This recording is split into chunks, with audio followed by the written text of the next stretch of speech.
Welcome back, Sinister listeners. This is episode 2 of Sinister Psyche, Ken and Barbie Killers, the story of Paul Bernardo and Carla Homolka. If you missed episode 1 on the Watts family murders, go check that out first. That episode even brought us our very first international listener all the way from Canada. So today, as a thank you, we're covering a case that unfolded just across the border, a case that shocked not only Canada, but the world, a case so disturbing that Canadian courts imposed a media ban. At first glance, Paul and Carla looked like a fairy tale couple. Blonde, glamorous, the kind of people neighbors described as beautiful together.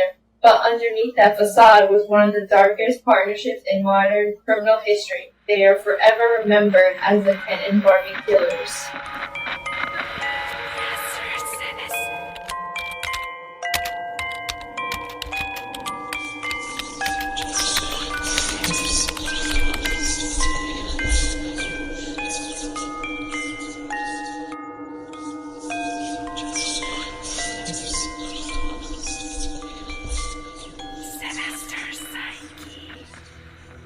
Summer 1991, in Lake Gibson, a man paddles his canoe near shore and notices a cement block seeping liquid.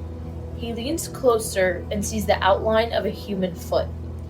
That very same day, just 18 miles away, Paul and Carla are celebrating their wedding in a lavish ceremony.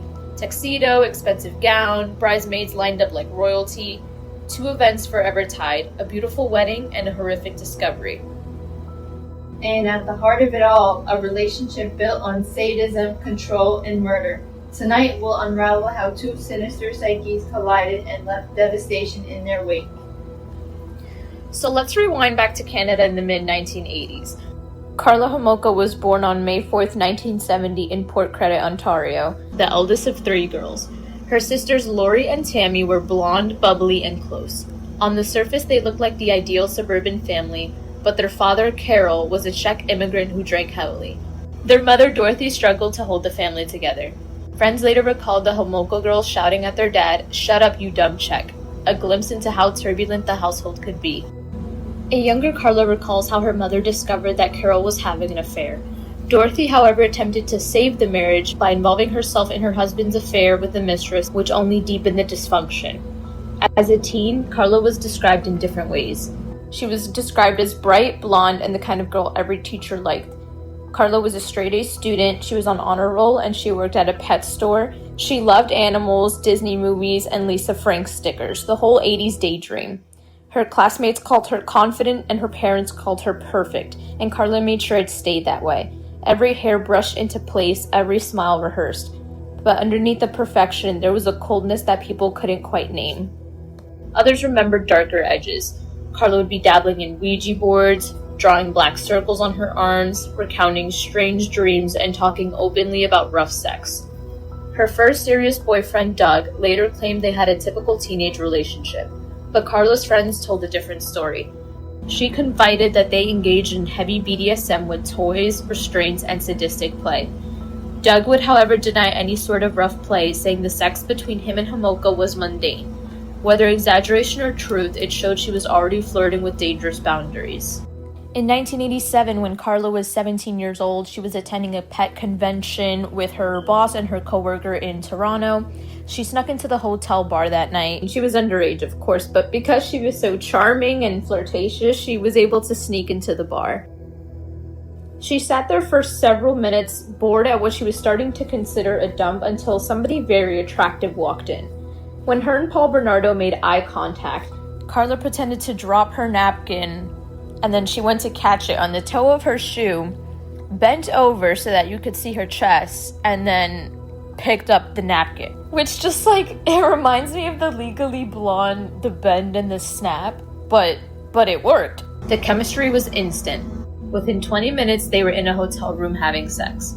After that night at the bar, Paul and Carla spent hours talking about work, animals, about everything and nothing. He was magnetic, charming. He spoke with confidence that made her feel seen, made her feel chosen. They spent the night together, and by morning, Carla was convinced she'd met her soulmate, telling her friends and her family that she finally met her Prince Charming. And Paul was wooing Carla. He was flashy. She went from being a nondescript high school girl, and Paul brought her to a new level of wealth and status. They became attached at the hip.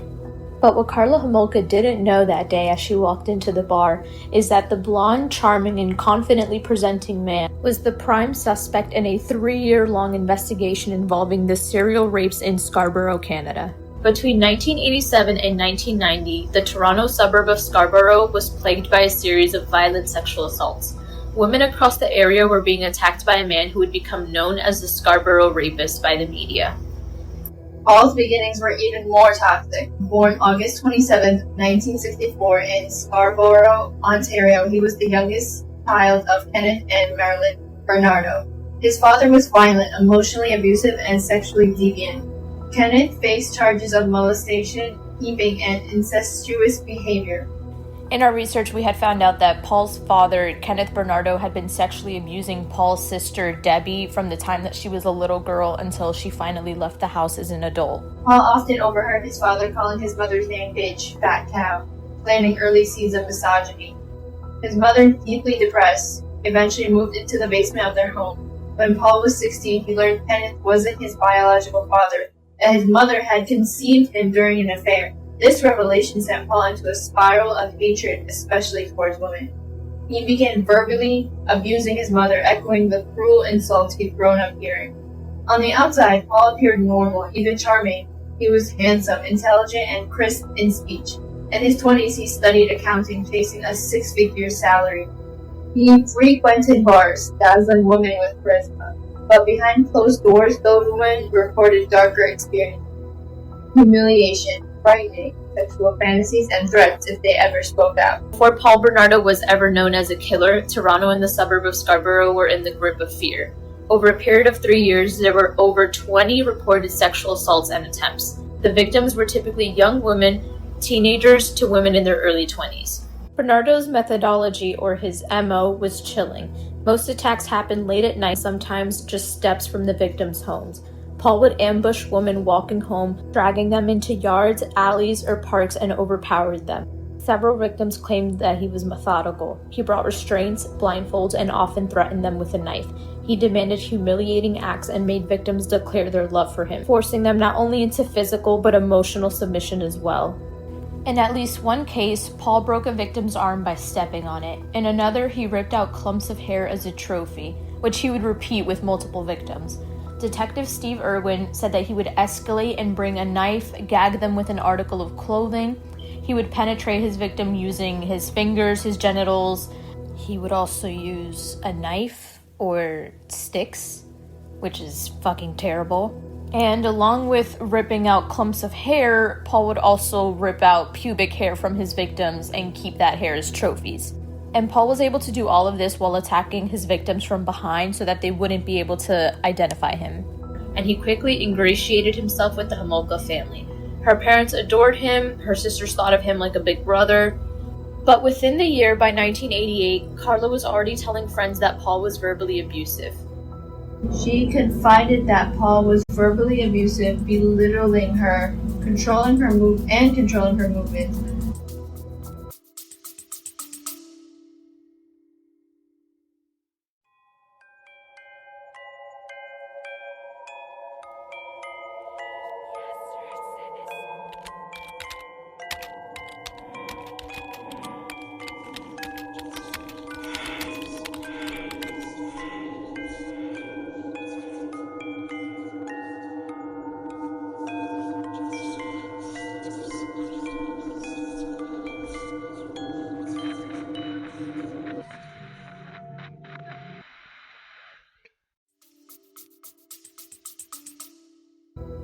Friends and coworkers would unfortunately notice Karla's mood shifts as a result of Paul's verbal abuse and would encourage her to leave Paul. But Karla was insistent that Paul's moods would always get better and she just had to kind of ride them out, and that she also herself would goad him in some arguments.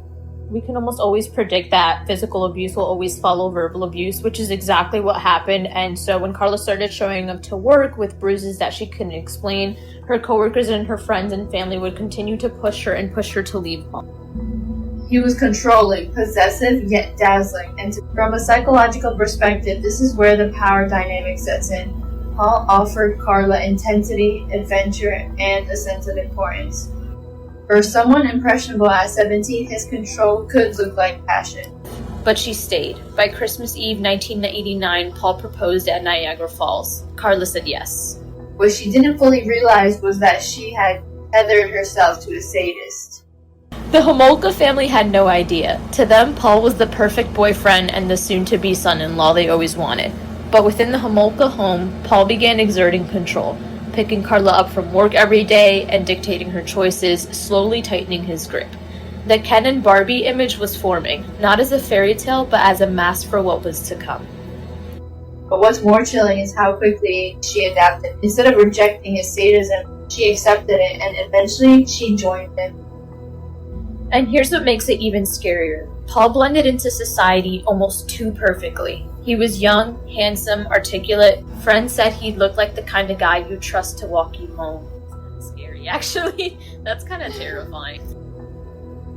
And he didn't just strike once in an area. He returned. Because the thing is, he knew many of the victims' addresses simply because he attacked them in front of or very near to their homes. Some victims lived in fear of being re-attacked, and investigators noted repeat attacks in the same neighborhoods. One of the victims recalled Bernardo had kept her driver's license and threatened to come back if she said anything about the attack. That detail left survivors terrified long after the assault itself. But even with the escalation in violence, Paul knew just how close he came to being caught, multiple times, and he thrived on that danger. Many victims didn't come forward until much later, just out of the fear that Paul would come back and attack them. And for the victims that did come forward, they weren't even able to get a good look at him for a description. Which is, of course, in no way the victim's fault at all, but the investigation was going nowhere. It wasn't until the 13th confirmed assault in May of 1988 that police got their first real break, a detailed composite sketch. A victim was finally able to give a clear enough description, and police artists were able to come up with a composite sketch of the predator.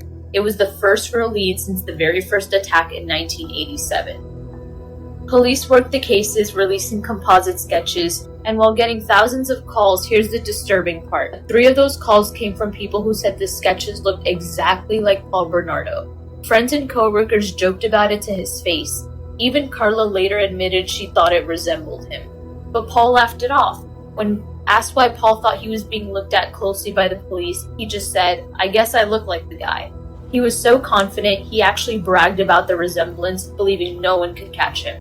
An old girlfriend of Paul Bernardo's called police herself, saying that Paul matched the sketch exactly. Detectives interviewed Paul, noted how polite, charming, and cooperative he was, and crossed his name off their suspect list. Paul Bernardo was too handsome, too articulate, he was middle class, he was the kind of man who didn't fit their picture of a rapist. And this is a bias that we still talk about in profiling today. It's called the monster myth.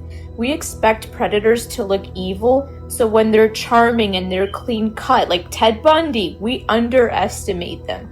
Paul Bernardo weaponized that bias, which was essentially just how pretty privilege is applied to true crime.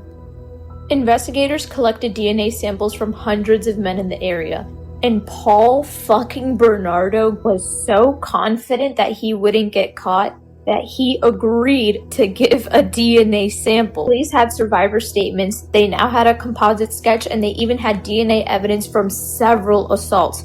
But what they didn't have was speed. Forensic DNA testing in the 1980s was still so new, slow, and expensive. Labs were backlogged for months, sometimes even years. Paul Bernardo's sample sat in the backlog, literally in storage. There was only one forensic technician in the Toronto Centre of Forensic Sciences qualified to run those DNA tests. Just one. So Paul Bernardo's DNA sat untested for nearly 2 years. And he was just able to live his life, studying accounting, working at Amway, and socializing at hotel bars. The attacks had terrified Scarborough. Women stopped walking alone at night, and parents drove their daughters everywhere. Police had increased patrols in the area, but Paul was smart. He would vary his approach, sometimes attacking from behind, sometimes pretending to be a concerned passerby before striking, and even when he had close calls, he adapted. In one instance, a victim fought back and was able to actually escape. Police had arrived very quickly to the scene, started chasing the suspect, but Paul vanished into the nearby woods. Each time that Paul wasn't caught, his confidence grew, and with each attack, his cruelty would escalate. By 1990, he wasn't just a predator, he was preparing for murder. When Paul met Carla in 1987, this was already who he was, a serial offender who thrived on dominance. By the time he moved into the Homolka household, police still hadn't matched his DNA. This failure gave him time, and with Carla's complicity, his crimes would only escalate. Tammy was 15, the youngest daughter in her family. Friends described her as bubbly, outgoing, and full of energy. She loved hanging out with her friends, adored her pets, and was looking forward to high school dances. Tammy Homolka, who remember was Carla Homolka's younger sister, the youngest of the three girls, really liked Paul, just like the rest of the Homolka family. So they were all really happy to have Paul over for their Christmas party. But behind the holiday cheer, Paul Bernardo's fixation on Tammy had reached a breaking point. Paul's victimology is suggestive, and in the case of most pedophiles who prey on girls, his victimology suggests that what Paul really sought out was girls' virginity, their purity, and their innocence. Paul's victim profile had been young women between the ages of 15 to 22 with petite builds. Now, Tammy Homolka at 15 years old fit Paul's fantasy perfectly. At first, the fixation was subtle. It would be a smile here and there, flirting with Tammy when Carla wasn't around. Tammy and Paul would also go on short drives together without Carla. But Carla was obviously aware of all of this.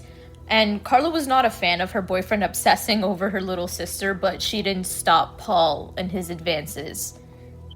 And Carla was also very much aware of Paul's perversion to younger girls because Paul had complained to Carla that she hadn't been pure when they met because, remember, she had been with Doug in high school, so she wasn't a virgin. And Paul told Carla that the one thing he wanted most was to take the virginity of a young girl. And in a disturbing attempt to appease him, Carla offered Tammy's virginity to Paul. And trust me, we're going to get into that very soon, but first I want to take you back to this Christmas party on December 23rd, 1990. The Homolka family home was alive with holiday energy during a Christmas party at Carla's parents' house. Paul was giving all the girls drinks, even Tammy, who was 15 at that time.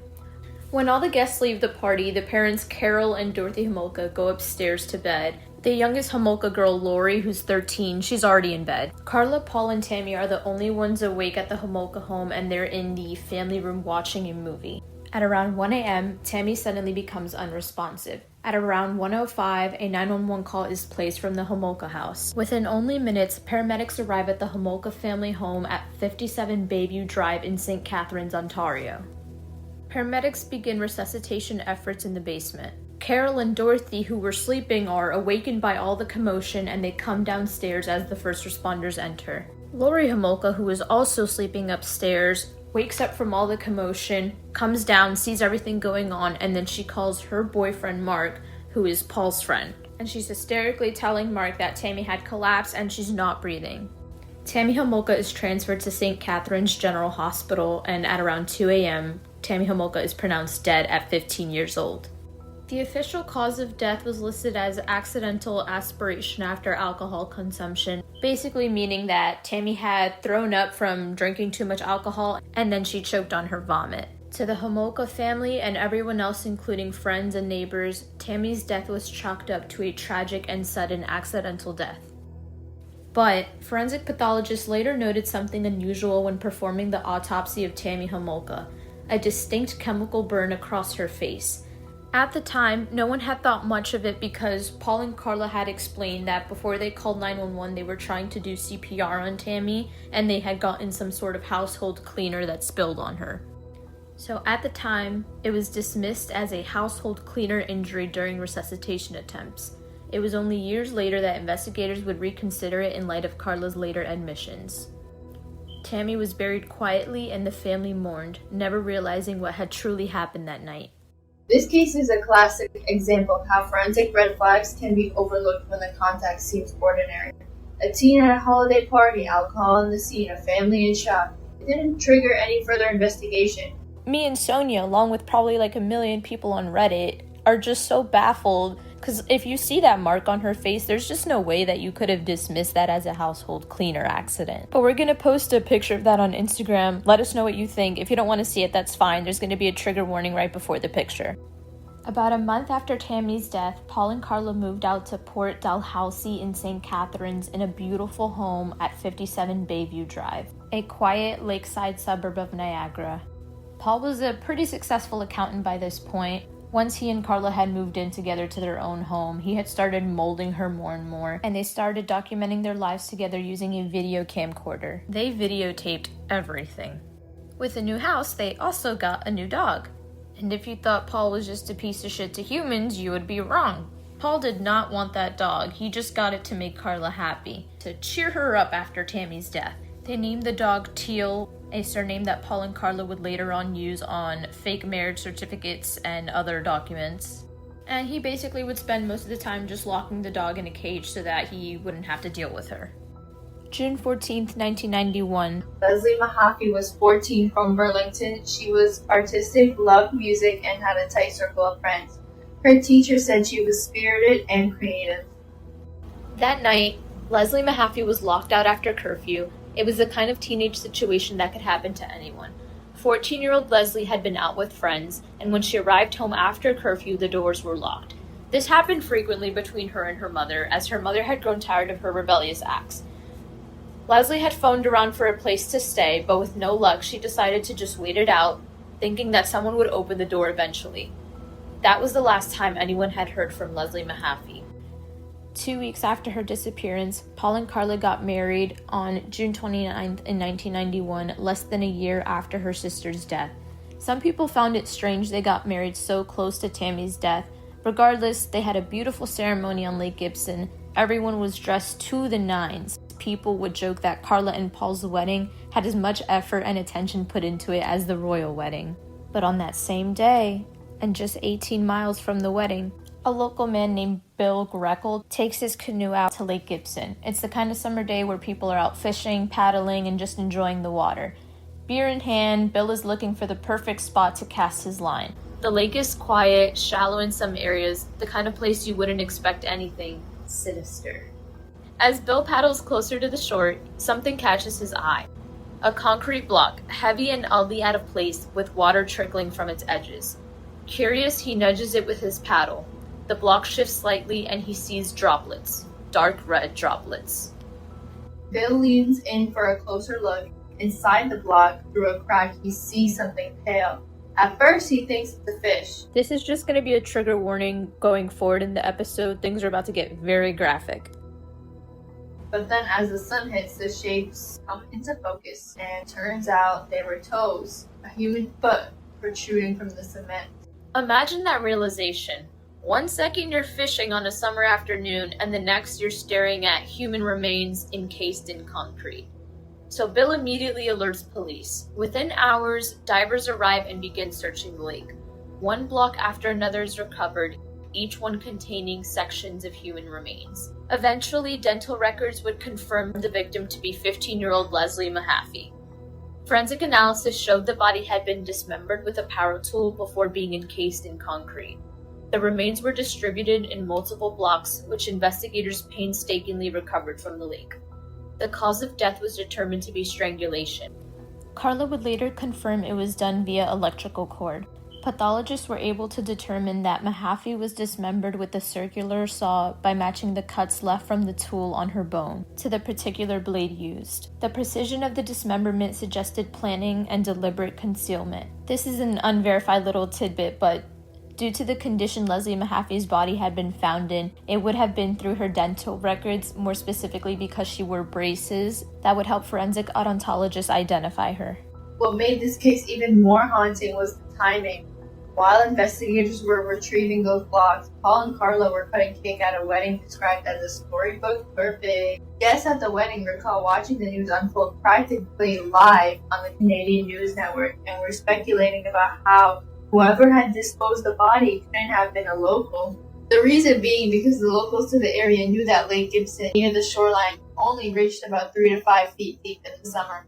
It wasn't the ideal site to dispose of a body. Kristen French was 15, a strong student at Holy Cross Secondary School. She was part of her school's rowing team and loved animals. Her family described her as compassionate, dependable, and wise beyond her years.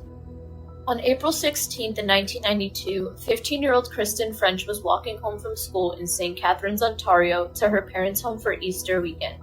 It was broad daylight. On the way, she passes a local church parking lot. A beige Camaro pulls up beside her.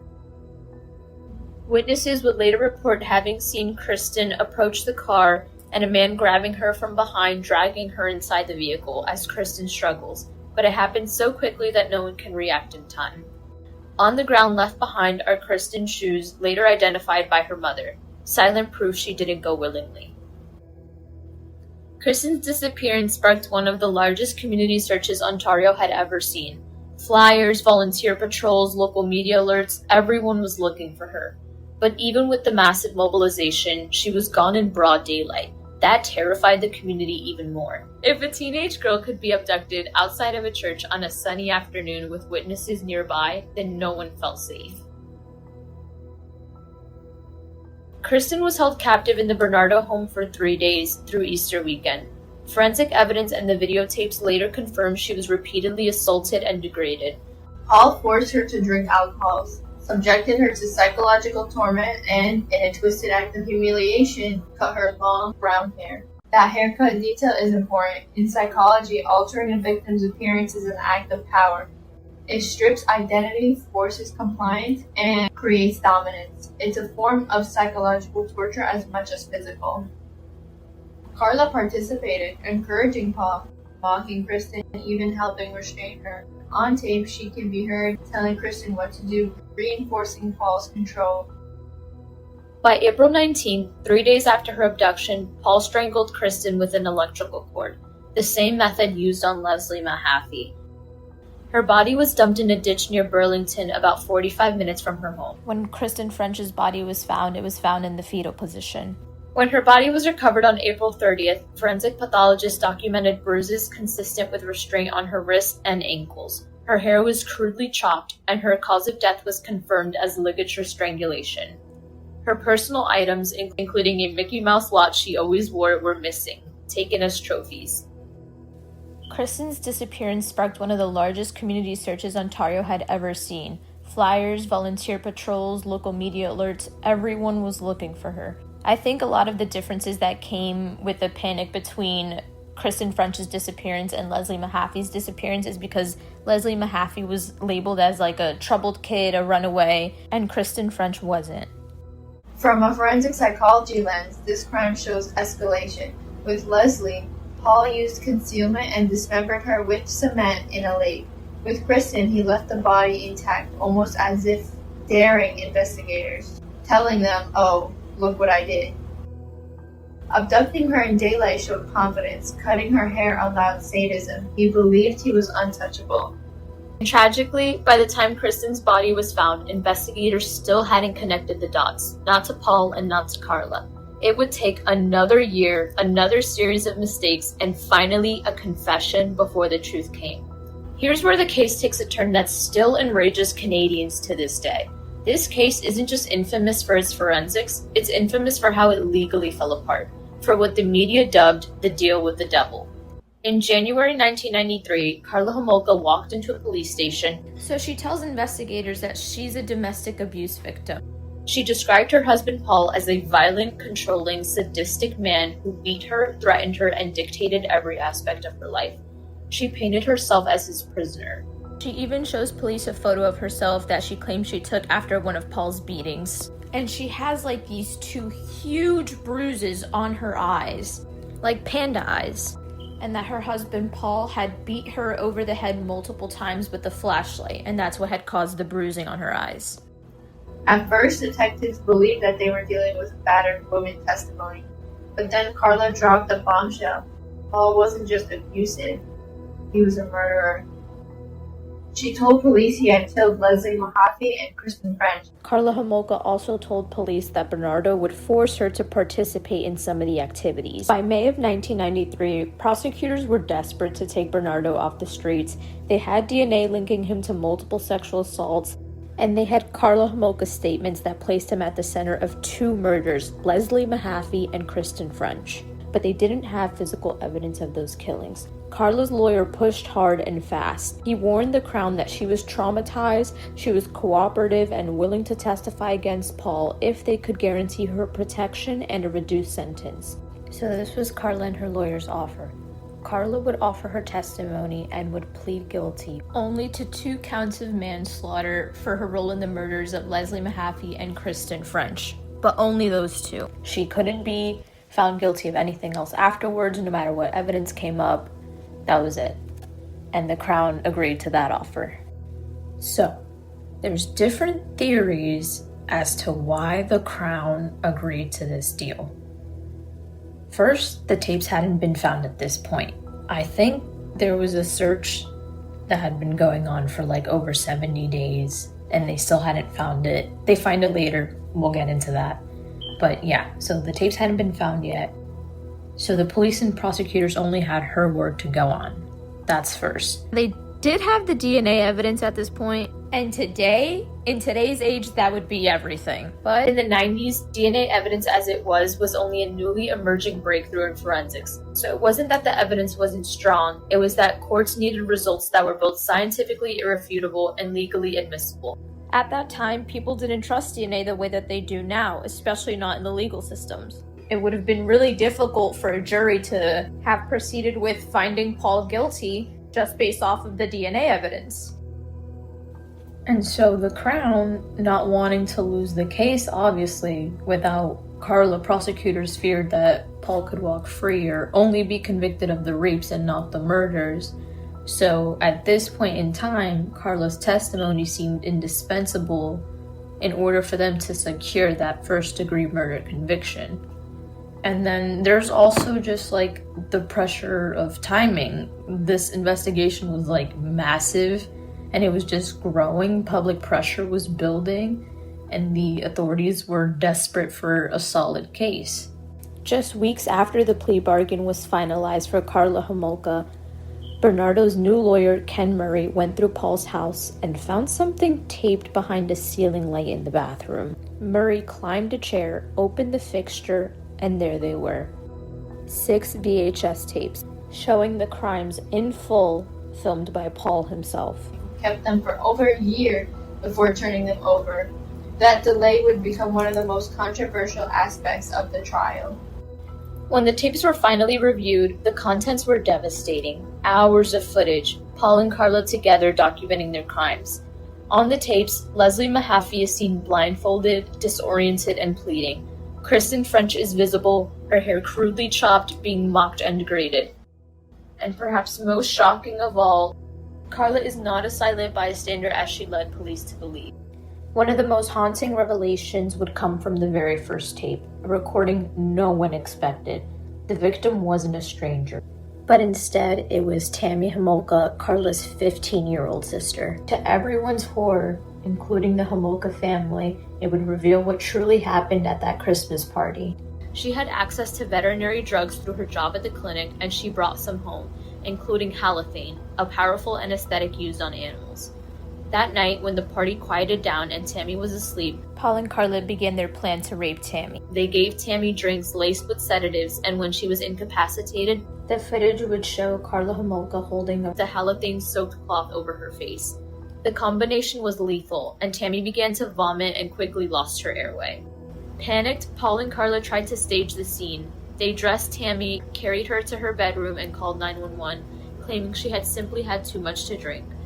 When paramedics arrived, they found a teenage girl unresponsive with what appeared to be a red burn mark across her cheek. Paul had claimed that the red mark was due to him dragging her across the carpet during resuscitation attempts. Despite his efforts, Tammy was pronounced dead at the hospital just after midnight. The official cause was listed as accidental aspiration after alcohol consumption. And if you remember from a little bit earlier, the paramedics had dismissed the chemical burn that was on her face as a household cleaner accident that had spilled on her. But if they would have flagged that right then and there, they might have discovered what actually happened to Tammy that night. In one tape, Bernardo directs Carla to begin the sexual assault on the still blindfolded and now bound Leslie Mahaffey while he watched. As he joined in, picturing Tammy in place of Leslie, he and Carla once again took turns filming the rapes. Bernardo told Leslie she was doing such a good job and that if she kept it up, he would return her home soon. Then he looks directly into the camera lens, and he shakes his head no. In another tape, and this was during Kristen's captivity, Paul forced Kristen to tell him how lucky his wife was to have him and that all her fellow classmates thought he was hot and they wanted to have sex with him. Carla dressed up in a schoolgirl outfit very similar to what Kristen already had on, and Paul and Carla would spend time alternatively assaulting Kristen and then treating her as a friend or a house guest. Seasoned officers left the room unable to watch the horrifying footage. Later on in 2020, former juror Tina Dainzer, during the trial, I was required to watch graphic video of girls being raped, tortured, and begging for their lives. Each night, I would go home and replay those videos in my head. After the trial, I was diagnosed with PTSD. It was an experience that changed my life forever. Tina was not the only juror to be diagnosed with PTSD. Mark Fern, former juror before and after the experience, says that he couldn't understand why these fits of fear kept interrupting his life until he was diagnosed. He described flashbacks, hypervigilance, social withdrawal. Forensic analysts went frame by frame, timestamp by timestamp. They matched clothing and jewelry to what victims were last seen wearing. They identified background details inside the house, which lined up with search photographs. The audio also revealed dialogue that corroborated Carla's knowledge and active involvement. Even small noises, like a barking dog, helped confirm timelines. One tape really stuck with everyone, and probably because it was the only tape that, unlike the other videos containing the couple's victims, which wouldn't be shown to the courtroom of spectators, this tape would be seen by everyone in attendance. It was called the fireside tape. In the tape, it's filmed after Tammy Homolka died. It's Carla and Bernardo, and this is how the tape starts. So, the fireside tape starts off with a naked Carla Homolka masturbating with a wine bottle. And you know, when I first read that, I did have questions, but truthfully, I just don't want to know. I really don't, and I don't need to know. Which is already, for everybody in that courtroom, a rough fucking start to their day, having to watch that, but it does get worse. And I'm just gonna read this actually straight from the Paul Bernardo and Carla Homolka story by Ryan Becker and Nancy Vesey. Carla and Paul discussed in detail what they had done to Tammy. Carla told Bernardo how much she had loved it and they should abduct and rape girls as often as possible. Carla was shown performing various sex acts on herself as well as Paul Bernardo. She went on to tell him they should have children of their own. Lots of children that he could then rape and take their virginity. She wanted to give Paul as many virgins as she could to rape because she wanted to keep him happy. Yeah, so. And this is also just something fucking terrible that I read from the book. So Paul's fixation on Tammy obviously ended because Tammy died, so Paul was back to just having Carla. Carla thought it was a turn-on for him when she dressed up in Tammy's underwear, in her little sister's underwear and clothing before performing fellatio on him. But at this point, Paul's attraction to Carla was just getting weaker and weaker, and Carla knew this, so when they had grabbed Leslie Mahaffey and Kristen French, it was likely because he was trying to kind of replace, or they were trying to replace Tammy through those girls. Paul Bernardo's trial began in May of 1995, and the charges were staggering. Paul Bernardo was up for 2 counts of first-degree murder, kidnapping, aggravated sexual assault, and indignities to a body, and prosecutors had the tapes. But before Paul's trial started, the judge made a really surprising move, and it was a publication ban. One of the strictest bans in Canadian history. Basically, Canadians weren't allowed to know the details of the tapes. The media was forbidden from reporting on Carla's testimony, on the tapes, or on the plea deal. The reasoning was because the judge wanted to make sure that Paul received a fair trial. But in practice, it created a surreal situation. Canadians couldn't access basic details of one of the country's most horrific cases. But the same rules didn't apply for American journalists. Just across the border, American papers like the Buffalo News and the New York Times published it freely. So the Canadian government went one step further and they decided to also put a ban in place on any American newspapers being brought into Canada. No one could enter Canada with more than one copy of any American newspaper. It was very like Big Brother. People literally drove across to Niagara Falls, New York to buy newspapers, and at the Canadian border, custom agents sometimes confiscated copies. And then there was the internet. Remember, this was... And then there was the internet. Remember, this was the early 1990s. Usernet groups and online forums began leaking transcripts and summaries. For many Canadians, it was the first time that they saw how the web could defy traditional censorship. Inside the courtroom, the tapes were shown to the jury. Carla testified against Paul. The jury saw and heard enough to convict him of the murders of Leslie Mahaffey and Kristen French, along with multiple sexual assaults. For this episode, we're not going to get too deep into the courtroom because it was all very dramatic, and it was ultimately just a lot of Carla saying, you know, he made me do it, I was forced, I felt pressured, you know, and you can choose to believe her, you can choose to believe Paul, whatever, that's up for debate, but we're not getting into that. Paul Bernardo was sentenced to life in prison without parole eligibility for 25 years. But almost immediately, he was designated as a dangerous offender, meaning he's not expected to ever be released.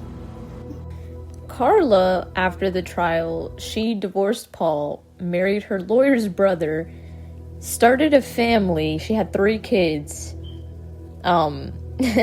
She moved to Quebec, changed her name more than once, I'm pretty sure. And she's actually lived in several different countries over the past years, including Guadeloupe. But as of right now, she's back in Canada. Carla started volunteering at the school where her children attended in a Canadian suburb, but the parents found out and they were kind of like, what the fuck? And she was immediately kicked out.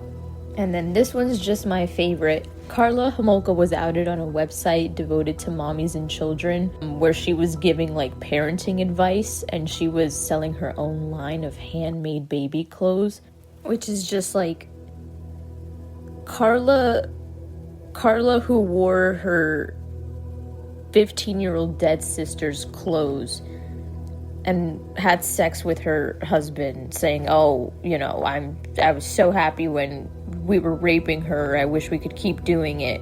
Homolka is selling handmade baby clothes and giving parenting advice. One of the users recognized like her real identity, who she really was, and they had the username Kristen French. So Carla like got off the website entirely. The Ken and Barbie killer shattered the illusion of the perfect couple. They showed us that evil doesn't always look like a monster lurking in the shadows. Sometimes it looks like a polished smile in a wedding photo. If this case leaves you unsettled, it should, because the truth is, danger often hides in plain sight, and when 2 sinister psyches collide, the consequences can ripple for decades. Now, before we close this case file, we want to take a moment to remember the lives behind the headlines, the girls whose names should have never been overshadowed by the people who took them away. Tammy Homolka was only 15, a kind, bubbly teenager who loved animals and looked up to her big sister. She should have had the chance to grow up, to fall in love, to find out who she was outside of high school walls and family expectations. Leslie Mahaffey was 14. She was bright, curious, and she was stubborn in the best way. She was the kind of girl who'd argue her point and then make you laugh right after. She never got to finish the life she was just starting. Kristen French was 15. She was a gifted athlete, a natural leader, and a loyal friend. She was walking home from school when she crossed paths with 2 people who saw her not as a person but as prey. To this day, the tapes, the deal, and the legal fallout remain a stain on Canada's justice system. But the true tragedy, the one we can never forget, is that 3 girls lost their lives before they ever had the chance to live them. Thank you for listening to episode 2 of Sinister Psyche. We'll be back next month with another case, or maybe 2 if I can convince Sonia, that pushes us to ask not just what happened, but why. In the meantime, follow us on Instagram, YouTube, Spotify, and Apple Podcasts for updates. And if you haven't already, which you should have, Check out episode 1 on the Watts family murders to hear where our journey began. This is Sinister Psyche. Until next time, Stay sinister, listeners. woo woo!